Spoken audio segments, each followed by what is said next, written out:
श्री रामचरितमानस के तीसरे एपिसोड में आपका स्वागत है। पिछले भाग में हमने गुरु वंदना, शिव वंदना, भगवान विष्णु की वंदना और गणेश वंदना का पाठ किया था। आज कल के तारतम्य में तुलसीदास जी ने गुरु चरणों की रज की जो महत्ता, जो महत्तम बताया था, उसी क्रम से आरंभ करते हैं। पहला दोहा।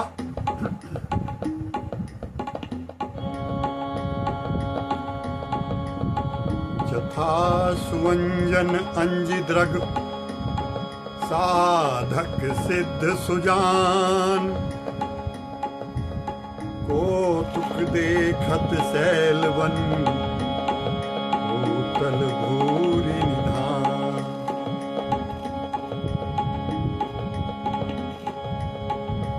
जैसे सिद्धांजन के नेत्रों में लगाए जाने पर जो साधक, सिद्ध और सुजान ज्ञानी लोग पर्वतों, वनों और पृथ्वी के अंदर कौतुक से ही बहुत सी खाने देखते हैं।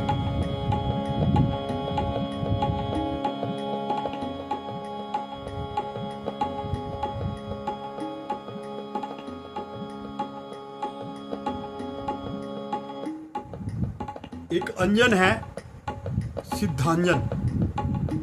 अब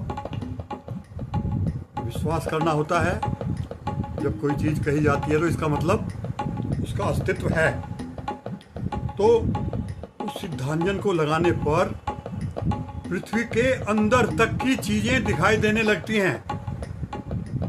आज तो साइंस थोड़ा आगे चली गई है और हमारे पास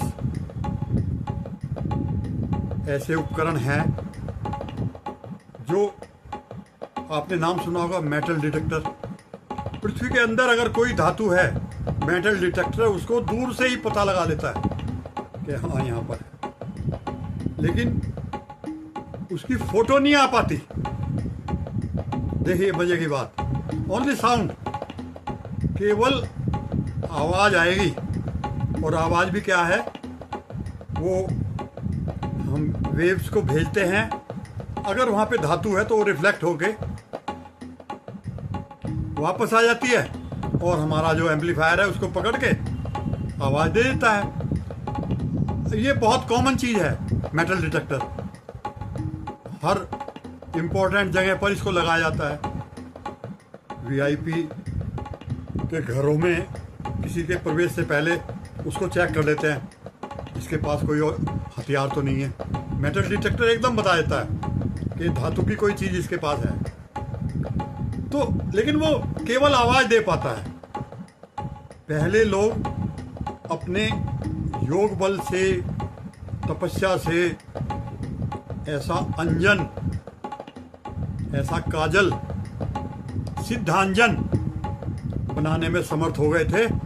उसको आंख में लगाओ और वो अंदर तक की चीजें दिखाई देनी शुरू हो जाती है। तो जब हम मेटल डिटेक्टर तक पहुंच चुके हैं तो संभव है कल को हम ऐसा ऑप्टिक इंस्ट्रूमेंट ही बना लें जो अंदर तक की चीजों को दिखा सके। तो तुलसीदास जी कह रहे हैं, जैसे सिद्धांजन लगाने पर कौतुक से शरीर, पृथ्वी, वन, पर्वतों के अंदर की चीजें दिखाई देने लगती हैं, ऐसे ही ये गुरुपद की रज सिद्धांजन है और ये आंखों के लिए अमृत अंजन है। गुरुपद रज मृदु मंजुल अंजन, नयन अमीय द्रग दोष विभंजन। तेहि कर विमल बिलो विवेक बिलोचन, वर्णौ रामचरित भव मोचन।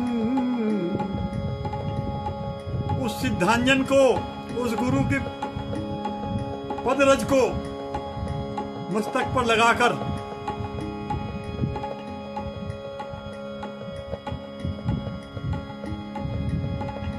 नेत्रों के दोषों को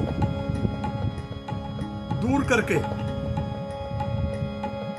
और उस अंजन से विवेक रूपी नेत्रों को निर्मल करके मैं संसार रूपी बंधन से छुड़ाने वाले श्री राम जी के चरित्र का वर्णन करता हूँ। श्री राम चरित्र का, रामचरितमानस का वर्णन करता हूँ। ये जो रामचरितमानस है, ये कोई साधारण ग्रंथ नहीं है, बड़ा अद्भुत ग्रंथ है। और जहाँ भी इसका पाठ होता है, स्वयं बजरंगबली हनुमान वहाँ पर आकर विराजमान हो जाते हैं और बड़े प्रेम से उसको सुनते हैं। आप इसका पाठ 100 जगह, 1000 जगह करवाओ, हनुमान जी अपने 1000 रूप धर के हर स्थान पर पहुंच जाते हैं। हजारों स्थान पर एक एक रूप में जाकर विराजमान होंगे और राम कथा को सुनेंगे। ये उनकी प्रतिज्ञा है। हम भी जब इस पाठ को आरंभ करते हैं तो हमें मालूम है वो आ गए हैं। उनका स्थान निश्चित रख करते हैं और उनको प्रणाम करके ही आरंभ करते हैं कि हे बजरंगबली, हम भगवान राम के इस रामचरितमानस का पाठ आरंभ कर रहे हैं। आप विराजमान हो और प्रेम पूर्वक इसको सुने और इसको पूर्ण करने में हमारी सहायता करें, क्योंकि हम कोई ज्ञानी तो है नहीं। बचपन से राम नाम जपते आ रहे हैं। जब मैं 5 वर्ष का था, अपने एक रिश्तेदार के पास रहता था, उन्होंने मुझे एक माला दी और कहा कि इस माला से राम राम जपो। तो तब तो कोई ज्ञान था नहीं, जैसा उन्होंने कहा वैसा हमने किया। और भी वहां पर बहुत प्रतिबंध थे। वो जब तक भगवान राम की आरती नहीं होती थी तो चाय भी नहीं मिलती थी। अब हम छोटे बच्चे, तो ठीक है भाई, आरती के बाद ही पिएंगे। और माला पर भी प्रतिबंध था, ये 5 माला भी पूरी करनी पड़ेंगी। तो कई बार हम थोड़ा बचपन की गलतियां करते थे, एक आध माला से पहले ही। तो उनको समय का भी ज्ञान था कि ये माला इतनी देर में पूरी, और उनकी जो आंखें हमारी तरफ को, हम फिर से लेके अपना माला करने शुरू कर देते थे। तो राम नाम का बचपन से ही प्रेम था, लेकिन संसार के झंझटों में पढ़कर उनको भूल गए थे। अब फिर से मौका लगा, क्योंकि गृहस्थ के सब कार्य पूरे हो गए। आयु है 76 वर्ष। 75 सालों के बाद आदमी ऑटोमेटिकली संन्यास के आश्रम में प्रवेश कर जाता है। अब वो उसके ऊपर है, उसके नियमों को निभाए ना निभाए। लेकिन हमने तो भगवान से प्रार्थना की कि भगवान, अब संन्यास आश्रम का समय है, 76 वर्ष की आयु चल रही है, आप कृपा करें और हमसे अपने नाम का जप कराएं और अपने इस रामचरितमानस का पाठ कराएं। बस हम इतने ही हैं, ना कोई ज्ञानी है, ना कोई सन्यासी हैं। हम तो भगवान के चरणों में बैठकर इसका पाठ करने वाले हैं। हनुमान जी हमारे पास हैं, वो हर एक को दिखाई नहीं देते, लेकिन उनकी उपस्थिति का पता लग जाता है कि आ लिए। तो ऐसे ही यदि आप इस वीडियो को देखें तो श्रद्धापूर्वक एक एक बात को सुनें, समझें और अपना भी पाठ करें। मेरे दूसरे वीडियो पर भरपूर व्यूज आए हैं और लोगों ने बिना प्रार्थना किए भी चैनल को सब्सक्राइब किया है, लाइक किया है। ये मैं समझता हूँ हनुमान जी की कृपा है। और ये वीडियो भी, इसमें भी सबका भरपूर प्रेम विश्वास मिलेगा, ऐसा मेरा विश्वास है। मैं किसी से कहूँगा नहीं, अपने आप भगवान कराते हैं। मेरे कहने से क्या होगा? मेरे कहने से तो आज तक कुछ नहीं हुआ, लेकिन अब सब कुछ होगा और हो रहा है। चलते हैं प्रसंग पर। जो गुरुपद रज है ये अमृत अंजन है और इसके द्वारा विवेक नेत्रों को शुद्ध करके, पवित्र करके तुलसीदास जी कहते हैं, मैं रामचरितमानस का पाठ आरंभ करता हूँ। भगवान के चरित्रों को इसमें लिखकर उनका पाठ आरंभ करता हूँ और यहाँ से ये श्री रामचरितमानस आरंभ हो जाता है। सबसे पहले उन्होंने ब्राह्मण की वंदना की और फिर संत जनों की वंदना की और संत कैसे होते हैं, उनके क्या गुण हैं, वो बताया। तो आरंभ करते हैं चौपाई। बंदौ प्रथम महीसुर चरना, मोह जनित संशय सब हरना।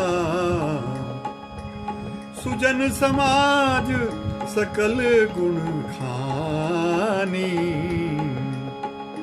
करहूं प्रणाम सप्रेम सुबानी। पहले पृथ्वी के देवता, ब्राह्मणों को पृथ्वी के देवता कहा तुलसीदास जी ने। पहले पृथ्वी के देवता, और वो होते थे, उनके अंदर ब्रह्मचर्य, तप, इनका बल होता था, ध्यान, और वो जो कहते थे वो सत्य हो जाता था। तो इसलिए तुलसीदास जी ने पहले उन्हीं की वंदना की। पहले पृथ्वी के देवता ब्राह्मणों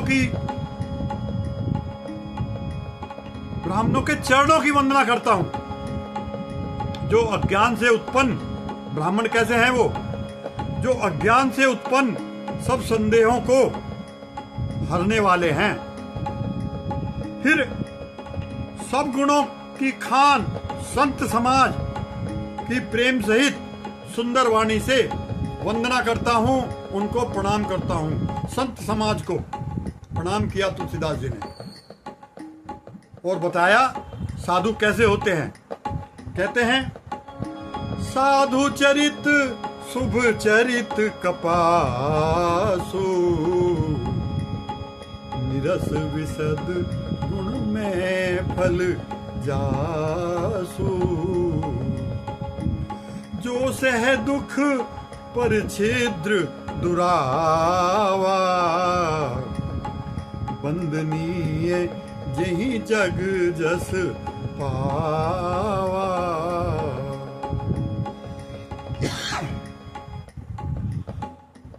साधु संतों का चरित्र कपास के चरित्र के समान है। तुलसीदास जी तुलना करके बता देते हैं।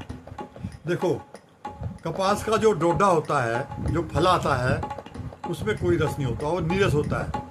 उसके अंदर जो होता है वो भी नीरस, कपास।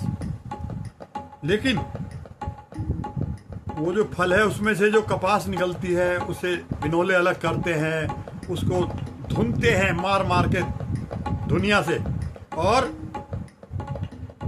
उसको एक एक रेशा उसका अलग करके काटते हैं, धागा बनाते हैं, उस धागे से वस्त्र बनता है। तो कपास को कितने दुखों से गुजरना पड़ा। फिर उससे जो वस्त्र बनते हैं वो सबके अंगों को ढकते हैं। गर्मी में, सर्दी में दूसरों को लाभ पहुंचाते हैं, दूसरों का हित करते हैं। ऐसे ही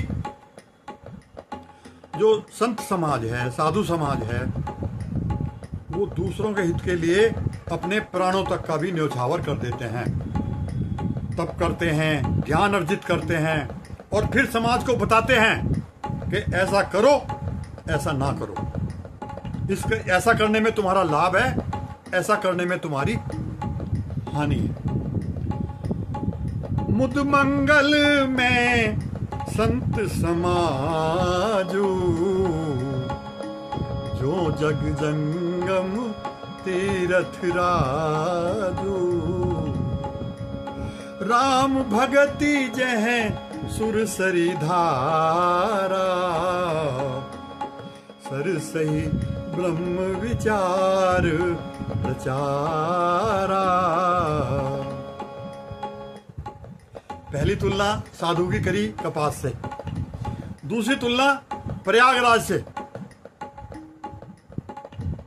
तीर्थराज प्रयाग से। और कैसी कि जैसे तीर्थराज प्रयाग में यमुना जी हैं, गंगा जी हैं, सरस्वती जी हैं, अब तो उनको अदृश्य माना जाता है। तो ऐसे ही जो राम भक्ति है वो गंगा जी हैं, सुरसरी हैं, और जो ब्रह्म विचार है, ब्रह्म ज्ञान है, वो सरस्वती जी हैं। विधि निषेध में कलिमल हरणी, करम कथा रविनंदन बरनी। हरिहर कथा विराजती वेणी, सुनत सकल मुद मंगल देनी। ये जो विधि निषेध है उन साधु समाज के द्वारा जो ये कहा जाता है, भाई ये करो, ये करना कर्तव्य है, और ये निषेध है, ये नहीं करना चाहिए, इससे हानि होगी। तो ये जो विधि निषेध है ये यमुना जी हैं, प्रयाग की तुलना कर रहे हैं। साधु समाज एक प्रयाग हैं, तीर्थराज हैं, उसमें गंगा जी हैं, सरस्वती जी हैं, और यमुना जी का बताया विधि निषेध। जो साधु समाज, संत जन जो बताते हैं कि भाई मनुष्य को ये करना चाहिए, ये नहीं करना चाहिए। और ये जो हरिहर कथा है, यही वो संगम है त्रिवेणी का,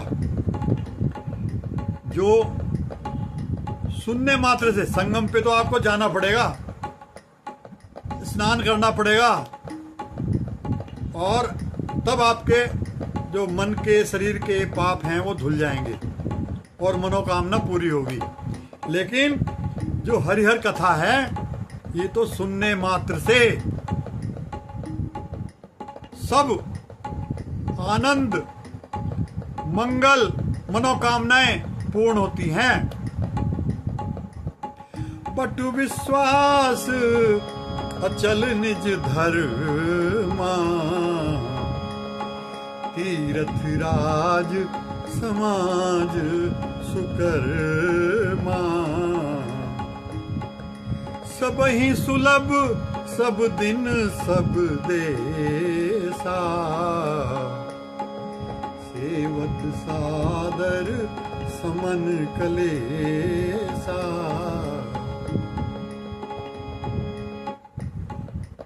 उस संत समाज रूपी प्रयाग में अपने धर्म में जो अटल विश्वास है वह अक्षयवट है।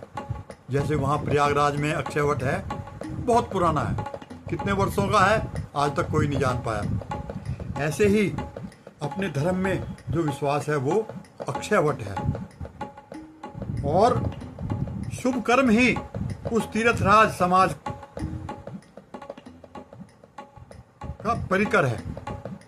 वह संत समाज प्रयागराज सब देशों में सब समय सभी को सहज ही प्राप्त हो सकता है और आदर पूर्वक सेवन करने से क्लेशों की समाप्ति होती है। क्लेश क्या है? योग में 5 क्लेश बताए गए हैं: अविद्या, अस्मिता, राग द्वेष, अभिनिवेश। और यही जीवन भर के क्लेश हैं। इन्हीं क्लेशों में जीव सारी उम्र दुख पाता रहता है। लेकिन अगर संत समाज रूपी प्रयागराज में डुबकी लगाए, उनका आदर पूर्वक सेवन करे, तो ये क्लेश दूर हो जाते हैं।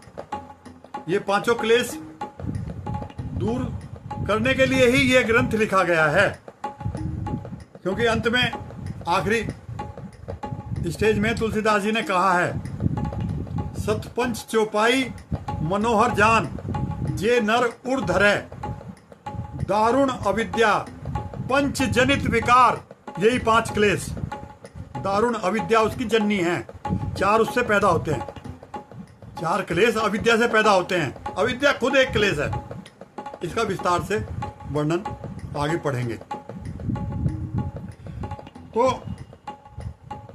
तुलसीदास जी कहते हैं, सतपंच चौपाई, ये जो ग्रंथ है रामचरितमानस, इसकी 5-7 ऐसा आम भाषा में कहते हैं, या सतपंच 100 और 5 105 चौपाइयां हैं इसमें, जिनको मनोहर जानकर हृदय में धारण किया जाए तो ये 5 क्लेश दूर हो जाते हैं। भगवान इन क्लेशों को हर लेते हैं। सतपंच चौपाई मनोहर जान जे नर उड़ धरे, दारुण अविद्या पंच जनित विकार श्री रोगभर हरे।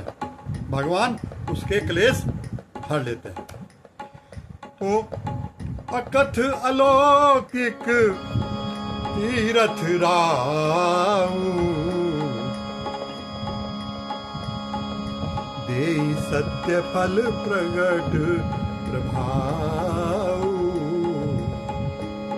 यह तीर्थराज अलौकिक अकथनीय है एवं तत्काल फल देने वाला है। आप कभी बैठ के रामचरितमानस पढ़ना शुरू तो करें। देखिए, आपके मन में एकदम शांति। जो विकार हैं, राग है, किसी से द्वेष है, जल रहे हैं, हृदय में अग्नि पैदा हो रही है, सब शांत हो जाएगी। तो तत्काल प्रभाव देने वाला है और उसका प्रभाव जो है वो प्रत्यक्ष है।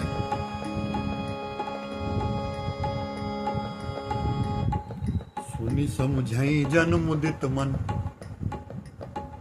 मज्जहि अति अनुराग,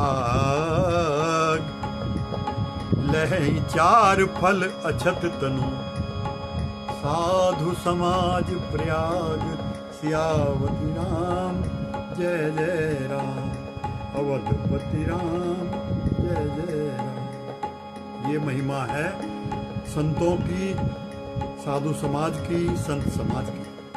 क्या कि जो मनुष्य इस संत समाज रूपी तीर्थराज का प्रभाव प्रसन्न मन से सुनते हैं और समझते हैं। देखिए, संत को ढूंढने कहां जाओगे? तुलसीदास जी को ढूंढने कहां जाओगे? वो जो कह गए हैं वो इस ग्रंथ के रूप में ही यहां पर ही उपस्थित हैं, और जिसकी बात वो कर रहे हैं, इसी की बात कर रहे हैं, इसी रामचरितमानस की बात कर रहे हैं। यही तीर्थराज प्रयाग है। तो प्रयागराज में इलाहाबाद जाने की जरूरत नहीं है, वहां भी जाएं, उसका भी प्रभाव पड़ेगा। लेकिन वो कहते हैं इसको अगर पढ़ोगे तो यहीं पर जीते जी आपको 4 फल। 4 फल कौन कौन से हैं? जीवन का उद्देश्य क्या है? धर्म, अर्थ, काम, मोक्ष। धर्म का पालन हो, धर्म का पालन करते हुए अर्थ कमाया जाए, पैसा, रुपया, और उससे धर्म अर्थ काम की प्राप्ति हो, जो मनोकामनाएं हैं वो पूर्ण की जाए, और अंत में मुक्ति, भगवान की शरण, भगवान के चरणों में स्थान। वो कहते हैं जो मनुष्य इस सत समाज रूपी तीर्थराज का प्रभाव प्रसन्न मन से सुनते हैं और समझते हैं, खाली सुनना नहीं, समझना, और फिर अत्यंत प्रेम पूर्वक इसमें गोते लगाते हैं।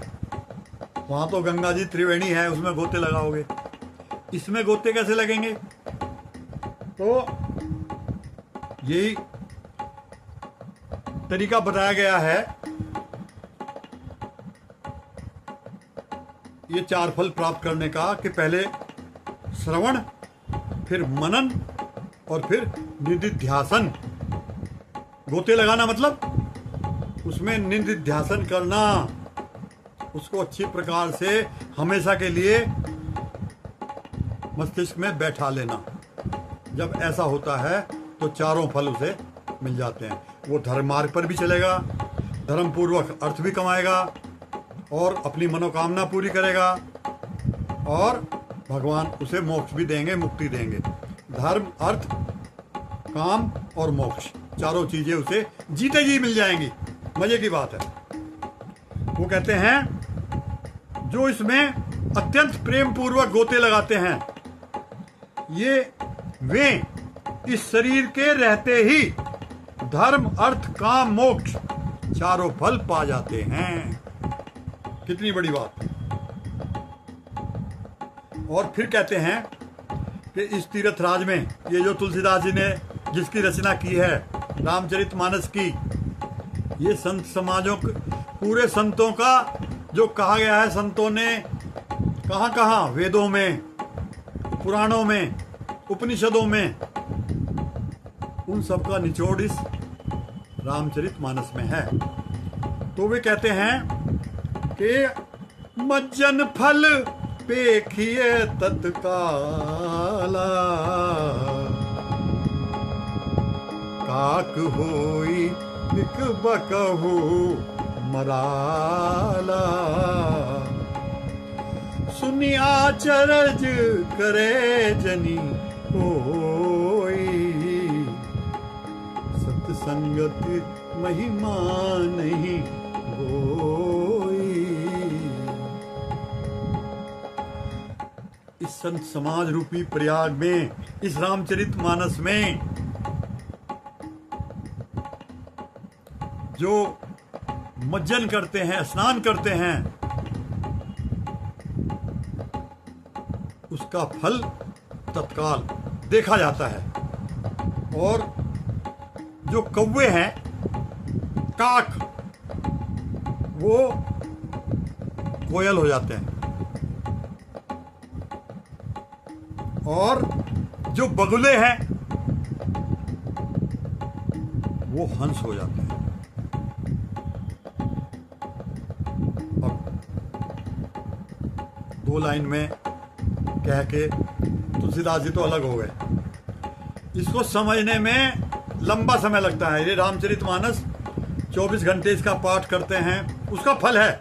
मैं ये नहीं कहता कि करना नहीं चाहिए, लाउड स्पीकर लगा के जोर जोर से इसका पाठ करते हैं, सारी रात जागते हैं, लेकिन इसकी तो एक एक चौपाई पर ही कई कई घंटे तक मनन किया जा सकता है। उसको समझने में टाइम लग सकता है। और फटाफट बोल देते हैं, मज्जन फल पे घी रत काला, कागोई पिक बगो मराला, सुनिए आचर जर करे जने कोई, संगति महिमा आगनी कोई, बोलते जाते हैं। उसकी हानि नहीं है, उसका भी लाभ है। आप बुरे कामों से तो बच रहे हैं, कम से कम भगवान का नाम तो ले रहे हैं, रामचरितमानस तो पढ़ रहे हैं। लेकिन जो इसको समझ लेते हैं, ठीक से सुनते हैं, और उसका जैसे गंगा जी में गोते लगाते हैं, ऐसे इसमें गोते लगाते हैं ध्यान पूर्वक, तो बहुत सी बातों में परिवर्तन आना शुरू हो जाता है। जो कौवा है वो कोयल हो जाता है, उसकी वाणी मधुर हो जाती है। अब जो बोलेगा लोग सुनेंगे, अच्छा लगेगा उनको। और जो बगुला है, बगुला जो है सब कुछ खा लेता है, और मेंढक, मछली, जो भी हाथ लगा। लेकिन जो हंस है उसको कहते हैं कि अगर पानी और दूध मिला हुआ उसके आगे रखा जाए तो वो दूध पी लेता है और पानी छोड़ देता है, इतना। और वो मोती ग्रहण करता है बड़ी झीलों में। तो हंस हर जगह नहीं मिलते, बगुले तो जगह जगह आपको मिल जाएंगे। तो तुलसीदास जी कहते हैं कि इसका फल ये है कि बगुले से हंस बन जाता है। ये सत्संग की महिमा किसी से छिपी हुई नहीं है, सत्संग में इतना प्रभाव है। और फिर आगे कहते हैं, वाल्मीकि नारद घट जोनी, निज निज मुखन कही निज होनी। वाल्मीकि जी और नारद जी घट जोनी, अगस्त मुनि, इन्होंने अपना जो जीवन उनका कैसे बदला, क्या क्या उनके साथ हुआ, अपने मुंह से उन्होंने वर्णन किया है। अब तुलसीदास जी इतना कह के छुट्टी कर गए कि अपने मुंह से उन्होंने कहा। लेकिन इनके साथ जो घटनाएं हुई हैं वो जब सामने आती हैं, कहते हैं वाल्मीकि जी पहले वाल्मीकि ऋषि नहीं थे, ये अपने परिवार को चलाने के लिए लूट, मारकाट, इस तरह के कार्य किया करते थे। तो एक बार इनको एक ऋषि मिले, शायद नारद जी मिले होंगे, कोई बड़े ऋषि थे। उन्होंने कहा, भाई सुन, तू लूट ले, मुझे मार भी दे, लेकिन ये बता, ये जो तू काम कर रहा है अपने लिए कर रहा है, किसके लिए कर रहा है? इसका फल तो तुझे भुगतना पड़ेगा, और तेरा काम तो बहुत कम में चल सकता है, तो इतना क्यों कर रहा है? सबको लूटता है, मारता है। वाल्मीकि जी ने कहा कि कुछ भी करता हूँ, ठीक है, तुम्हें क्या मतलब, किसके लिए करता है? तो फिर भी तो उनके अंदर भी विवेक जागा, उनको भी अनुभव हुआ कि ये बात तो ठीक कह रहे हैं भाई, हर एक कर्म का फल तो होता ही है, भुगतना पड़ता है। तो उन्होंने कहा, मैं अपने परिवार के लिए करता हूँ। तो वो संत कहने लगे कि परिवार जो तुम कर रहे हो उसका फल भी भोगेगा तुम्हारे साथ। तो वाल्मीकि जी ने कहा, और कौन भोगेगा जब उनके लिए कर रहा हूँ? कहते उनसे पूछ तो लो। अच्छा, उनसे पूछ लूँ मैं जाके, और तुम यहाँ से भाग जाओगे? कहते नहीं, मुझे तुम बांध दो पेड़ से, तो पूछ के आओ। वाल्मीकि जी ने उनको बांध दिया, घर गए, सबसे पूछा, भाई मैं जो मार काट करके और ये सामान लाता हूँ, इसका फल मैं अकेला भोगूंगा या तुम भी इसमें साथ हो? पूरे परिवार ने कह दिया, हमें नहीं इससे कोई मतलब, हम क्यों साथ होंगे बुरे काम में? हम कब कहते हैं तुम बुरा काम करो? हम तो कहते हैं तुम मेहनत करके लाओ। अरे तब तो घूम गए वाल्मीकि जी, और तभी से उन्होंने ये सब बुरे काम छोड़ के उन ऋषि से मंत्र लिया, वैराग्य हुआ और भगवान ध्यान में लग गए। ये कथा वाल्मीकि जी ने अपने मुंह से सुनाई। ऐसे ही नारद जी की कथा है, अगस्त जी की कथा है, आगे उसको कभी लेंगे। जलचर थलचर नभचर नाना, जे जड़ चेतन जीव जहाना। 3 जगह जीव पाए जाते हैं, पृथ्वी पर, जल में, आकाश में। जितने भी जड़ चेतन जीव हैं, उनमें से जिसने भी मति की रति गति भूति भलाई,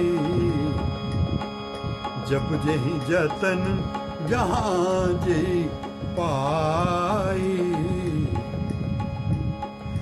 तो जानई सत्संग प्रभाव, लोकहु वेद न आन उपाऊ।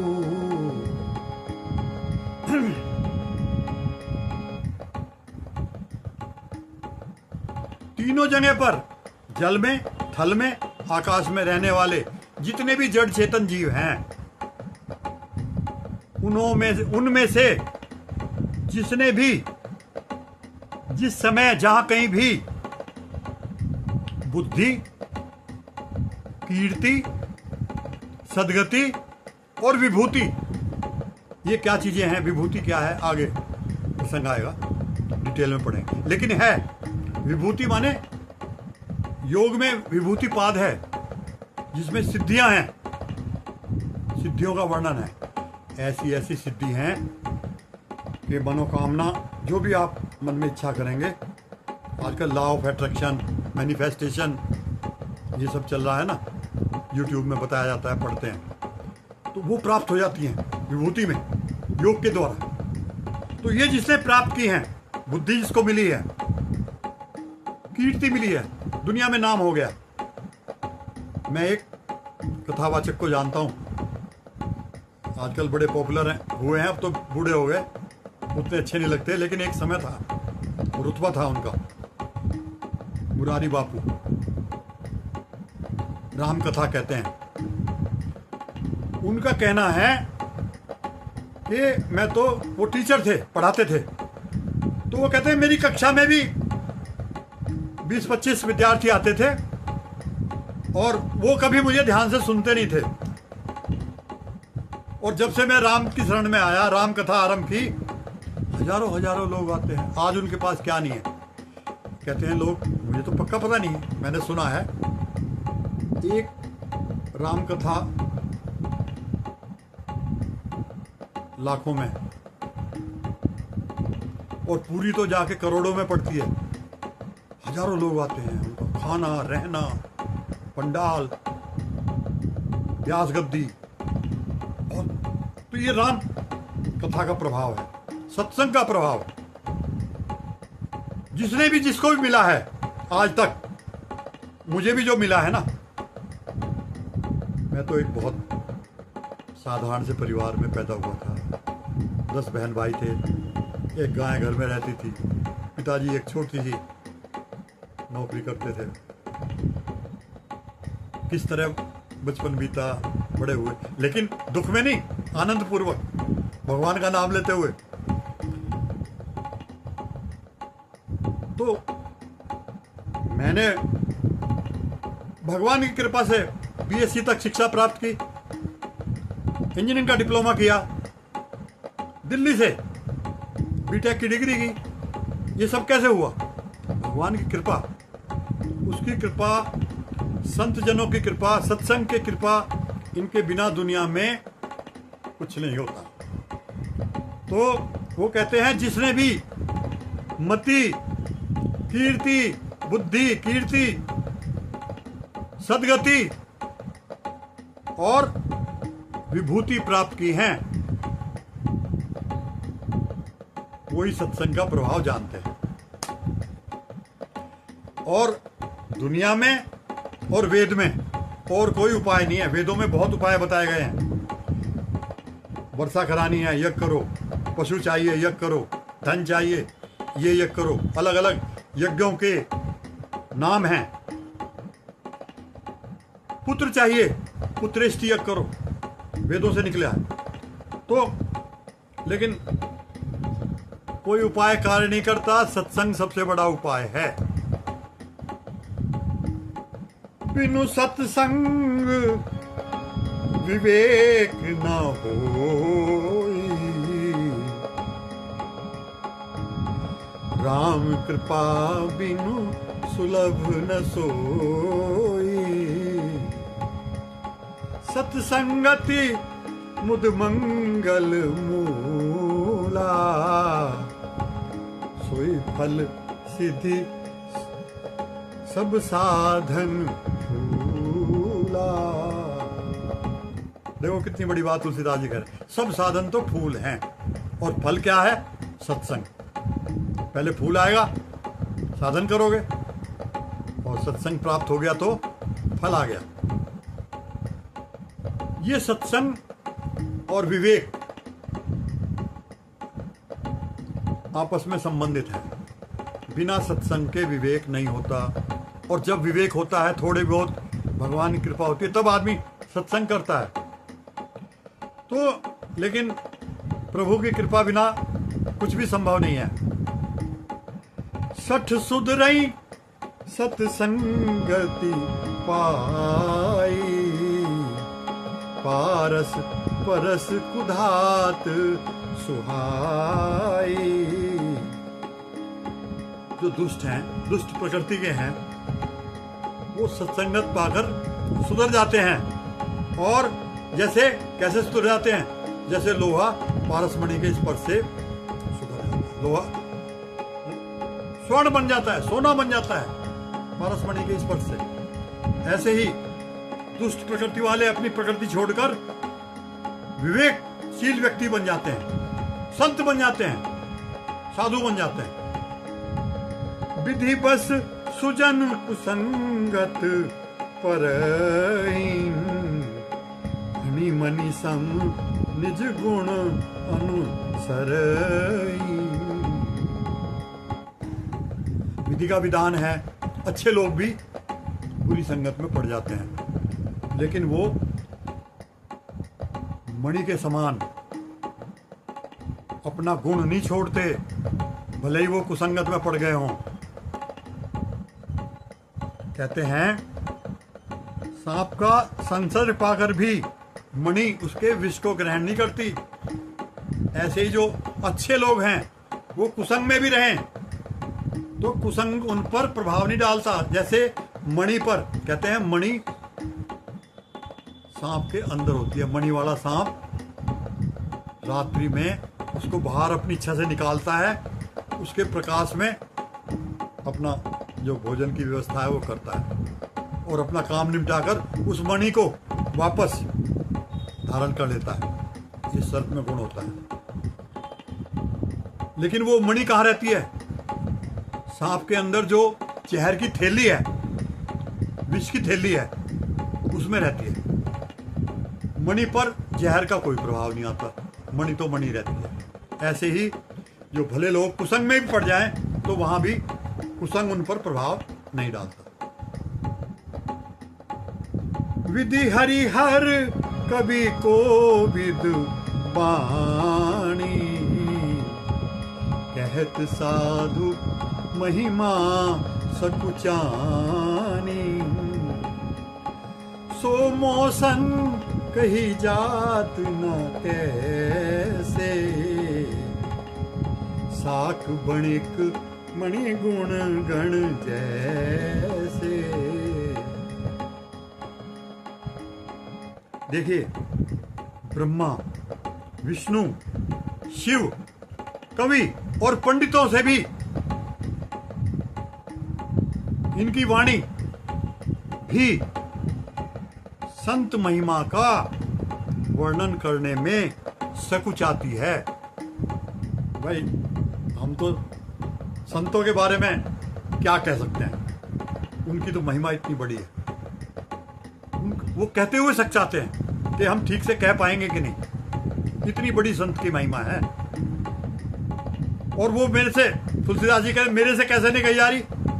मेरे से इस तरह नहीं कही जा रही जैसे कोई सब्जी बेचने वाला है, साग सब्जी बेचता है। सब्जी मंडी में देखा होगा आपने, तोरी, भिंडी, आलू, टमाटर बेचने वाला, उससे कोई जाके पूछे, दिखाए, भाई देखना जरा ये हीरा है, जरा इसके बारे में बताओ। अब वो भिंडी बेचने वाला हीरे के बारे में क्या बताएगा? तो तुलसीदास जी कहते हैं, मैं तो भाई साख बणिक हूँ, सब्जी बेचने वाला हूँ। जो हीरे की पहचान है वो उसके गुण हैं, मणियों के, हीरे के, माणिक के, वो मैं कैसे बता सकता हूँ। इसी के साथ आज का ये प्रसंग समाप्त। कल तीसरा दोहा लेंगे, और 2 दोहे हम रोजाना ले रहे हैं, उन्हीं पे उनका अर्थ और जो थोड़ी बहुत उससे संबंधित बातें हैं वो इस वीडियो में हम करते हैं। भगवान का नाम लेंगे। श्री राम जय जय राम, श्री राम जय जय राम, श्री राम जय जय